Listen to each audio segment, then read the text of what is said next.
now we're going to remove the hood from a 98 Impreza Outback.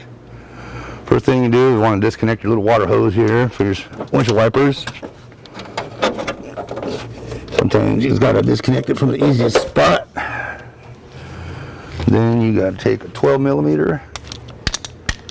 Make sure you have your hood prop holding it up if you're doing it by yourself.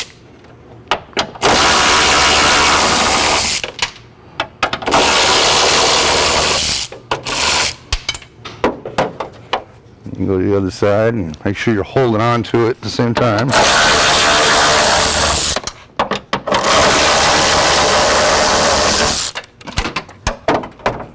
Alright, that's that.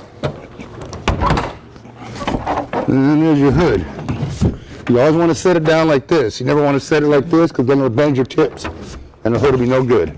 And if you need a hood, give us a call. We got plenty of them here for you.